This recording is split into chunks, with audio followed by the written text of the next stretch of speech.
Hello, I'm Christina Chiarelli. Welcome to Southern Spotlight.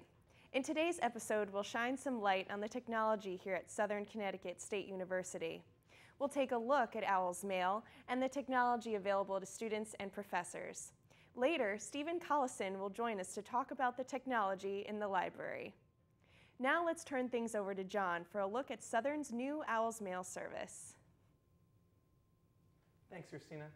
Southern has been advertising the new email system all over campus since the beginning of the semester. It is appropriately named Owl's Mail. Students can activate the new account following a link on my SCSU homepage, April 1st. April 1st was the official starting date for the new system, and the school is making it mandatory for all students. The university has set up this tool as a new form of communication about billing, registration, financial aid, graduation, housing, and any other students' updates. Many new features are offered through the Owl's Mail, including mobile access, spam filter, and a calendar. There are now 10 gigabytes of mail storage available, more than 200 times the current SCSU email limitations. Office Live, an element of Owl's Mail, lets users work on documents in new Microsoft Word, Excel, and PowerPoint files from anywhere that you have an internet connection.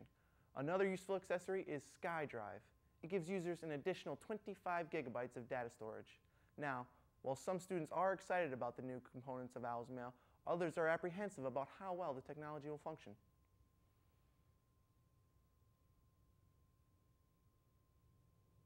Thanks, John. Classrooms are constantly being updated with new technology to improve the learning experience. Many of Southern's classrooms are equipped with projectors and speakers so that students and professors can display any information from a computer on a large display. Also, workers in the Office of Information and Technology installed computers in many classrooms over spring break. The IT department works all day to make sure professors have the necessary tools for their lessons. Smart boards are beginning to replace the blackboard as more and more teachers use digital aids for their lessons. The university gives full-time professors laptops so they can easily bring their work to class. The IT department offers training courses to new professors so that they can be ready to teach digitally. When there is any tech problems, student workers in the IT department are quickly dispatched. Now let's go to Claire to hear about the technology available to students.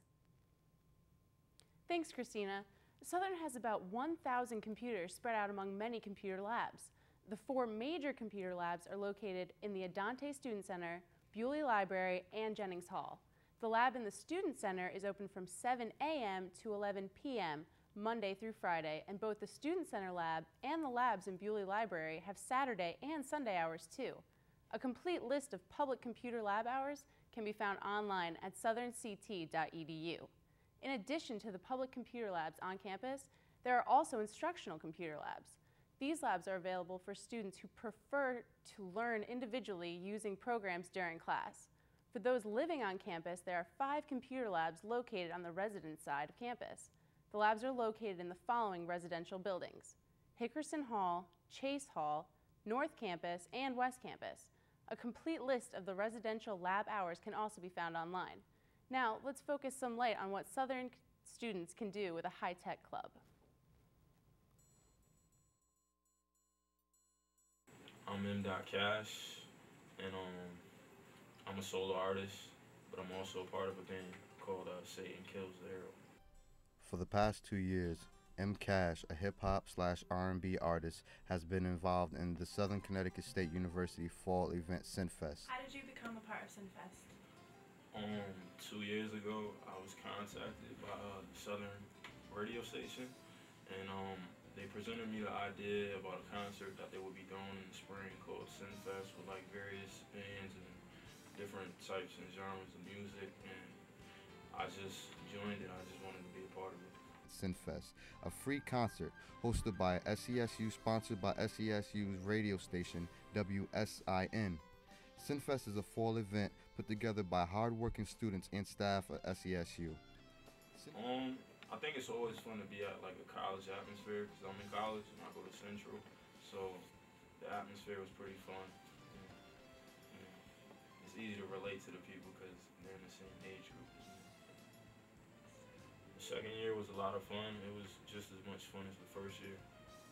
SCSU invites all SCSU students to come party and enjoy good music by the performing artists and bands, and many prizes, games, and giveaways, which was held on SCSU campus east of Con Hall Courtyard.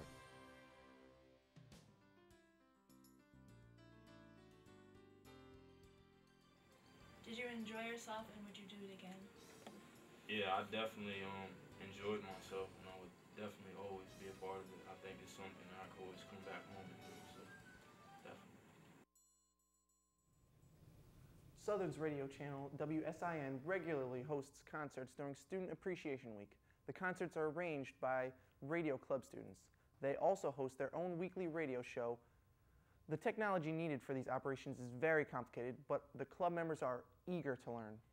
Coming up next, Christina talks with Stephen Collinson about the technology available in the library. But first, a message from our sponsors. Welcome back. Research has come a long way since computers found their place in libraries. With me today is Stephen Collison, and we're going to talk about the technology in the library. How are you doing today? I'm doing well, thank you. Good. I'm glad you could join us here today. So I understand you work in Bewley Library here on campus. Yes. What's your job there, and what's the kind of work that you do in the library? My job there is to support all things technology and computer related. I do everything from hardware to software support, maintaining the servers there, and troubleshooting and upgrading computers for the faculty and staff and librarians. So that's interesting. So if people have like questions or concerns or trouble with, you know, their servers or something, do people come to you, or? Right. Yeah, only if it's library related. Yeah. I started out in IT, supporting the whole campus. That was about 17 years ago. Okay. But about 9 years ago, I moved to the library, and now that's my little domain there. So I've heard about all these new things that the library or people in the library are building, and one of the first things I've heard is content DM. I don't know if you want to talk a little bit about that. I've heard it's like a digitization of printed library sources. What's right. that Content for? DM is a system that we're looking into implementing on campus, hopefully this summer. What it will do is digitize the printed material that we have in the library now. Material like microfilm, photographs, postcards. We have special collections, older books. We have a collection of the Connecticut Women's Hall of Fame that we want to digitize and put it out there on the internet. Yeah, is it just because you feel, it's because like the internet is so prominent, it's just like everything that's in books? Exactly. The advantage is digitization. The advantage to that is that the access to the material is quicker. So a student or a faculty member's research would progress along faster. Also, because it's on the internet, a person does not have to physically come to the library to access that material. Right. Okay, so it's so those are really the two main advantages of digitization. The next one I've heard about is Iliad. Now, what's that? Iliad. Explain that. Well, Iliad is based on ILL, which is interlibrary loan. Okay. And Iliad is the sort of the trade name of the company who markets it.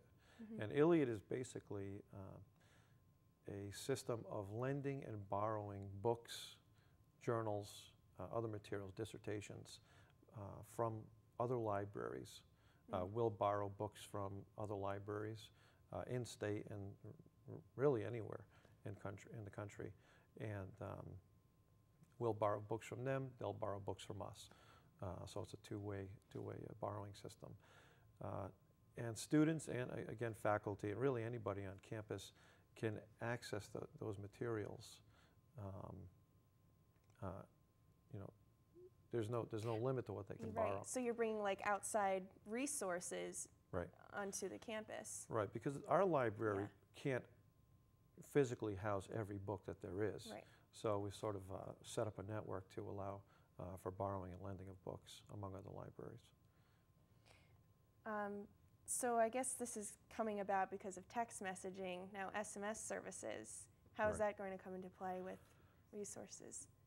SMS is, we're taking advantage of SMS in terms of allowing students to text a librarian. We have a service called Text a Librarian, and students can text to a specific number and ask the librarian a question. Oh, And the librarian, within a day, the librarian can get back to that person and have his or her question answered. Also, if you are looking up a book, say, you look up the book you want, and each book has a call number, a specific number for that book, so it can be located in the library. Well, that call number can be texted to your cell phone, so that so you'll have it as a text rather than sitting there and writing it down with paper and pencil. Instead of sitting at the computer and doing it yourself, which is fine, but I guess this is just a quicker way. Right. It's just, yeah, it's a more efficient, more convenient way to get the call number. And if you, if you want to locate the book later at a future date, you'll have it in your messages. You could always lose that piece of paper that you write it on, but it'll always be in your phone until you delete it.